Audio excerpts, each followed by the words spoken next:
Melinda Adams, ESPN. Just talk about how excited you are that Budweiser is going to follow you to Stewart Haas.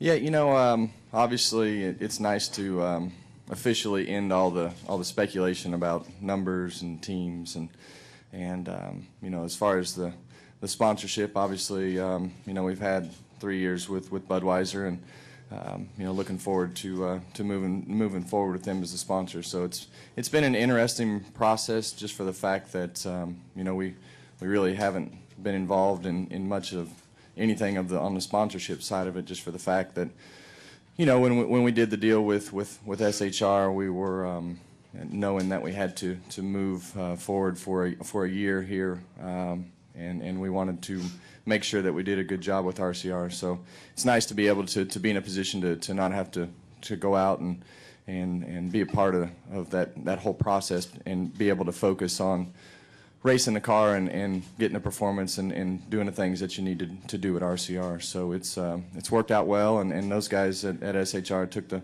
took full responsibility to have the car funded, and that made my life a lot easier.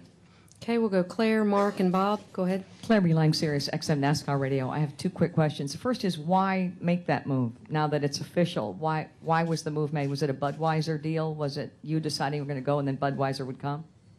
I signed a deal with Stewart Haas Racing, and everybody was pretty sensitive to the fact that we still had another year, and I think for those guys to take the responsibility and say, if we don't find the sponsorship, the car will be on the racetrack and be funded. So I think there's something to be said about having that guarantee of money behind the car and be able to be on the racetrack, and for me with kind of the transition and wanting to do a good job this year, and they were very sensitive to me wanting to be competitive on the racetrack. I think it was important for both sides to have the 29 car be competitive and winning races and doing the things that we've been able to do this year. So it was just part of the deal. I mean, we didn't want to be involved in it. We wanted to make sure that we finished our role at RCR in a positive note.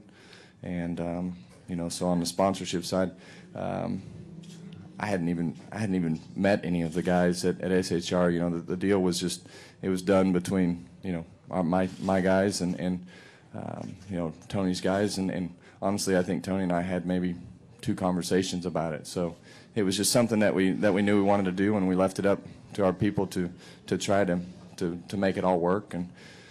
And it'll be interesting to finally meet all those guys and see how it all went down and understand it all. So it's been a different process, but we both knew that that's what we wanted to do. And a quick follow-up. Budweiser, one of the premier sponsors in the sport, because it's not like you're swapping sponsors all the time. They get you out and about quite a bit. They do a lot of promotion. What does that mean to be the Budweiser, sponsorship driver for your role as a driver in the sport?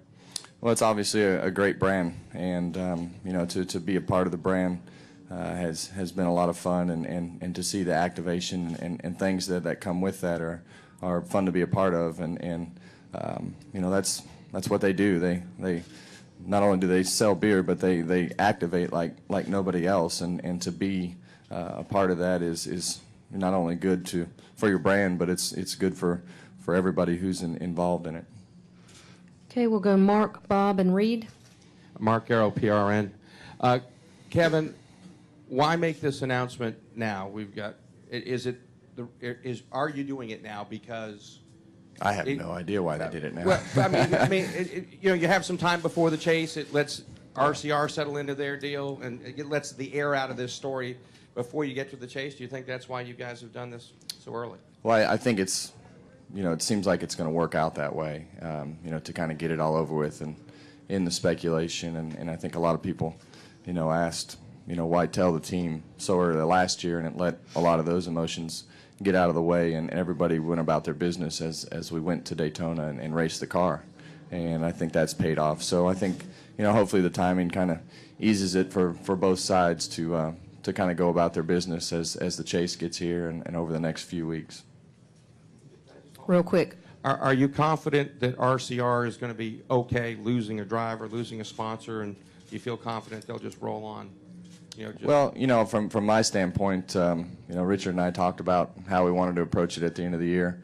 From the sponsorship standpoint, I honestly don't even know what to tell you on that side of it. So it's it's nice to be able to go through this transition period, and by the time we shut the teams down and you redo from a financial plan to a family plan to a new job, it's going to have taken almost 3 years by the time we roll off at Daytona to to have everything have transitioned into the business model that we will be executing in 2014, whether it be from the racing side or the KHI side. There's been a lot of talks and a lot of plans and a lot of things that have had to take place as we've tried to make our businesses what they need to be going forward on the management side or the racing side with changing teams. So there's been a lot of thought and a lot of things that go into it to